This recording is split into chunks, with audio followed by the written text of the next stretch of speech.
Today I'll be showing you how to construct an 8-fold pattern typically found in Morocco. We'll begin again with our horizontal line.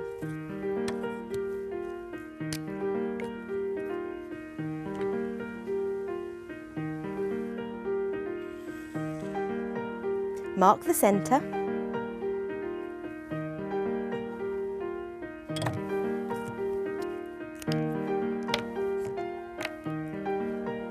And then open up the compass so you have a small margin just along the side.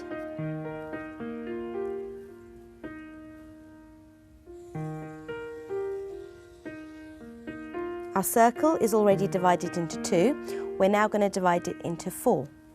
Place your compass on the right-hand side intersection and draw an arc that begins on the circle and continues into the corners of your space. You'll do this 4 times, twice on this side and twice on the other side.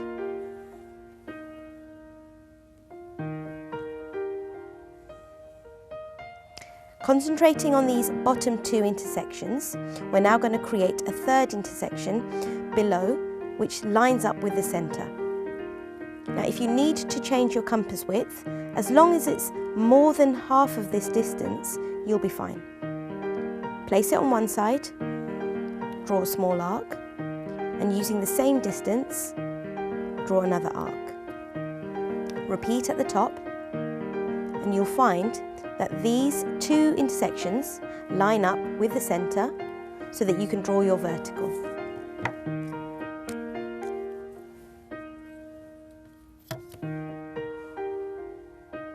Line up your ruler very carefully. Now you've divided your circle into 4 quarters. Now we adjusted our compass, so we need to put it back at the distance of this circle's radius. So check it carefully.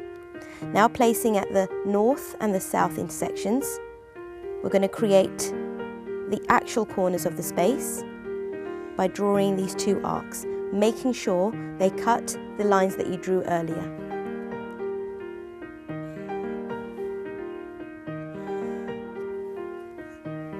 This allows us to divide our circle into 8. We're going to draw in the diagonals, making sure they go through the centre.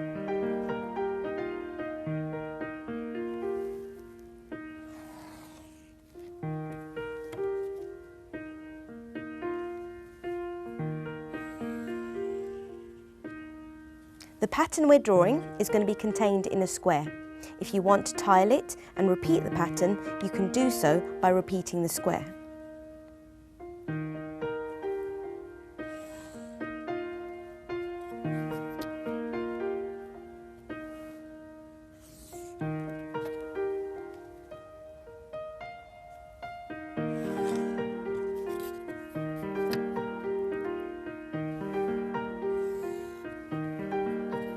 Okay, so we have our tile and we have it divided into 8. We're now going to draw another square which has its corners on the circle.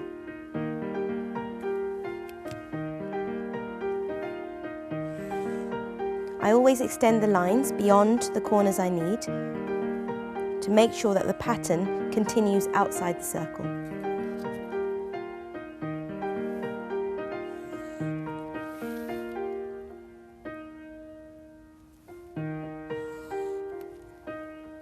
We're going to draw a second square, and this time its corners are also going to be on the circle, but on the north, east, south and west intersections.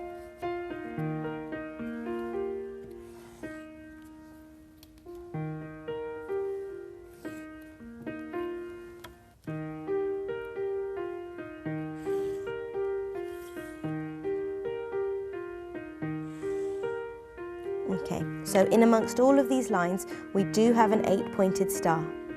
We're going to draw another set of lines that create a smaller 8-pointed star at the centre. So look for the intersections of where the two squares meet each other. If you want to circle these intersections, go for it. If you're able to see them, then you don't have to.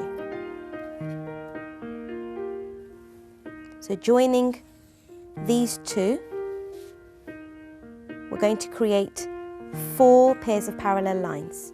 So this is our first pair of parallel lines, a second pair going across, and then 1 pair and a second pair going diagonally.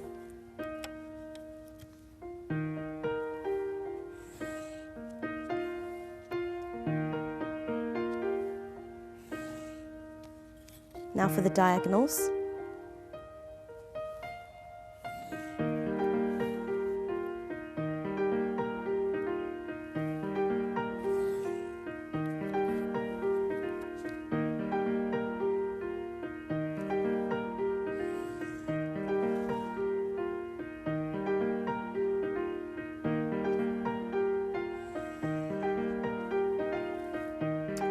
The underline grid is now complete.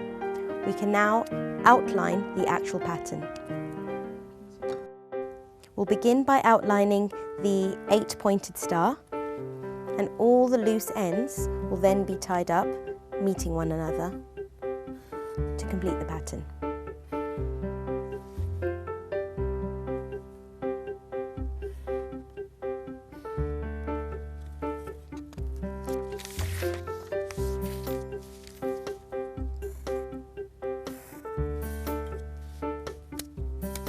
Once you think you've outlined it, just lift it off the paper and make sure you've got all the lines you need.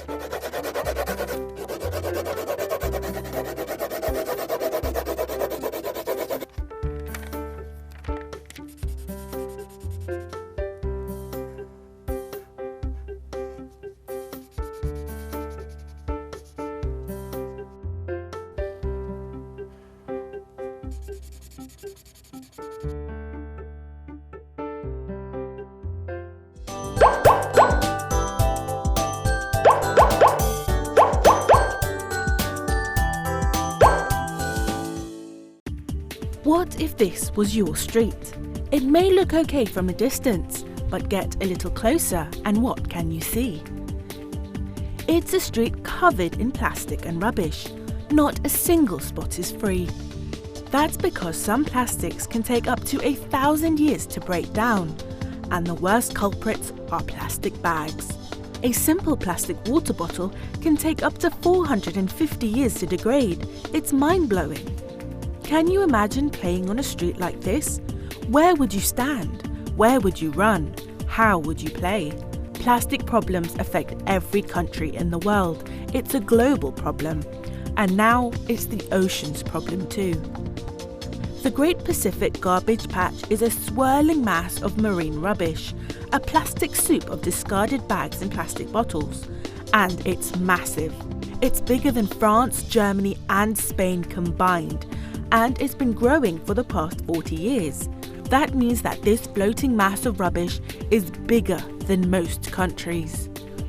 This one is located between Hawaii and the North American mainland, and because of the ocean currents, it spins round and around, growing bigger and bigger, collecting more bits of plastics with each turn. It's shocking to think that our oceans are filled with massive islands of rubbish. But what's even more shocking is that this isn't the only one. There are 4 more around the world. Most of the rubbish floats on the surface, but in some places it can be 10 meters deep. And the deeper the rubbish goes, the more animals that are affected. Marine mammals, turtles and seabirds can mistake decomposing plastic for food, and accidentally eating it can cause a lot of damage to their stomachs. The Mediterranean Sea contains the world's highest density of rubbish, but when it comes to plastic, it's not all doom and gloom. If you do recycle it and find a way to be creative with it, amazing things can happen. This may look like a regular school, with students sitting in the classroom and a teacher at the blackboard. They even have the latest tech and games. But there is one thing that makes this school very different. With walls made of old tyres, bottles and shoes, in this school you pay for lessons with trash rather than cash. But if you didn't look close, you might never know. With beautiful designs and murals spread all across the wall, it looks just like a super creative classroom and a great place to learn. On their way to school, students drop off a bag full of rubbish that they've collected on their way, ready for it to be turned into new creations and decorations around the school. The biggest lesson that children here learn is how not to waste. After all, if you can build a school made out of rubbish, anything is possible. And that's something we should all remember. What creative things can you do with your recycled plastic?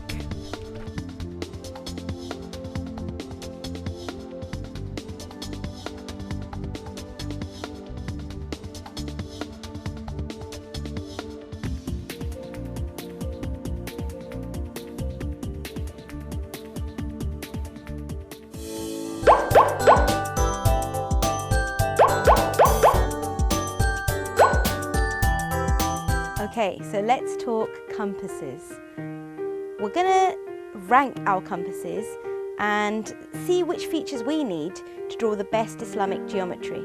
So there's the compass you probably have in your pencil case for school.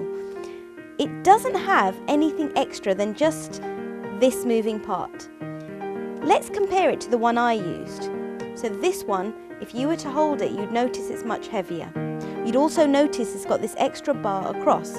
That's called a thumb wheel, and we can use that to open our compass and make really fine adjustments. If we want to make big adjustments, we can press these two thumb presses down and open and close. And if I fix it at a certain radius, it will stay. So that's the difference between this compass and the one you might find in your pencil case. So these are fine for school. For Islamic geometry, you'll probably want something where it will stay in the position that you set it. Now these other two, they're also good. It's got the thumb presses and it's got the thumb wheel. And you can put in a lead or use an attachment to put in a pencil. Now this one is quite special. It's entirely made of metal pieces. It's an excellent example of German engineering. It's quite dangerous as well because the tip's very sharp, and when you press down, it opens very quickly. But its accuracy is excellent. So just make sure you can get hold of a compass with thumb presses and a thumb wheel, and your Islamic geometry should stay really accurate.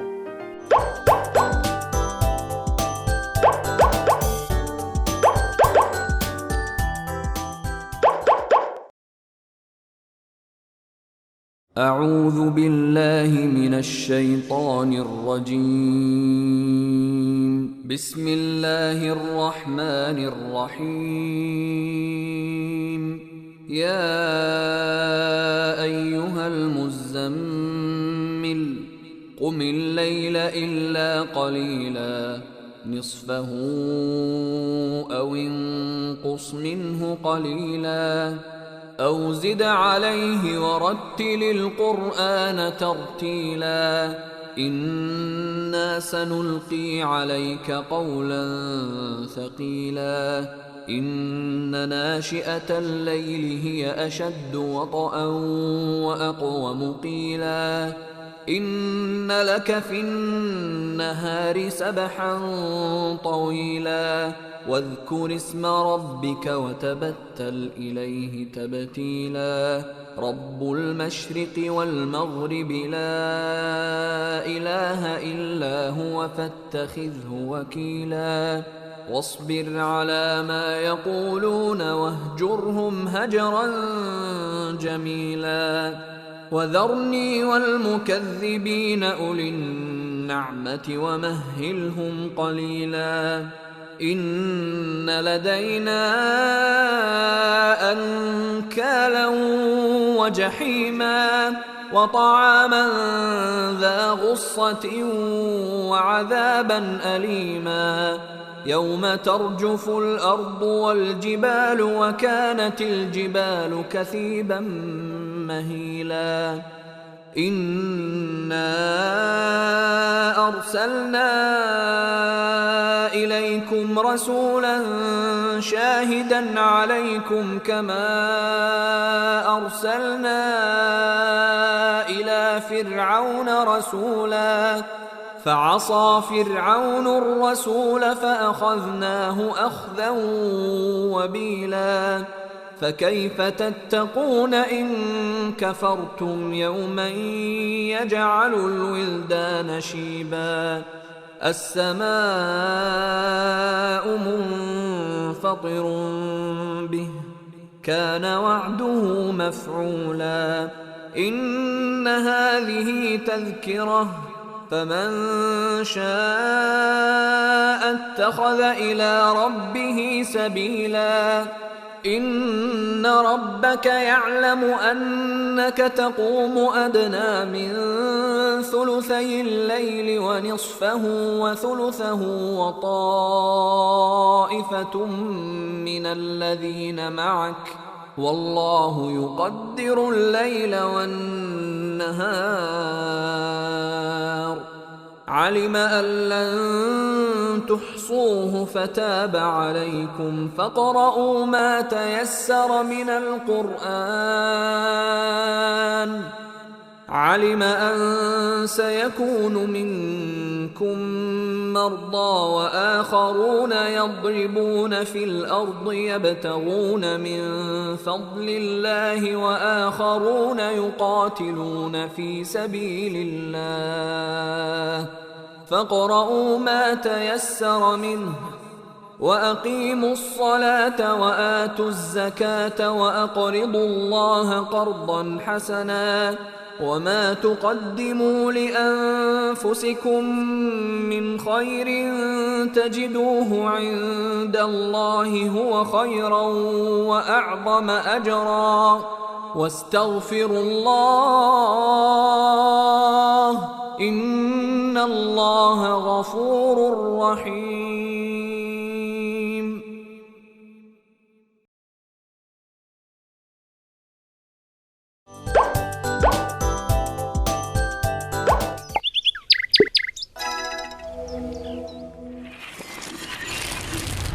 Before wudu.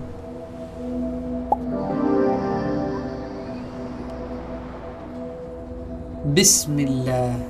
That's all we have to say before we make wudu. Bismillah. This means, in the name of Allah. When completing wudu, we say the following. Completing wudu. أشهد أن لا إله إلا الله وحده لا شريك له وأشهد أن محمدا عبده ورسوله. And again. أشهد أن لا إله إلا الله وحده لا شريك له وأشهد أن محمدا عبده ورسوله. And this time we can repeat. أشهد أن لا إله إلا الله وحده لا شريك له وأشهد أن محمدا عبده ورسوله. And this is what it means. I bear witness that none has the right to be worshipped except Allah alone, without partner. And I bear witness that Muhammad is his slave and messenger. Sallallahu Alaihi Wasallam. Knowledge. Here's a very easy dua which is found in the Quran. It helps us to gain knowledge. رب زدني علما. That certainly was easy.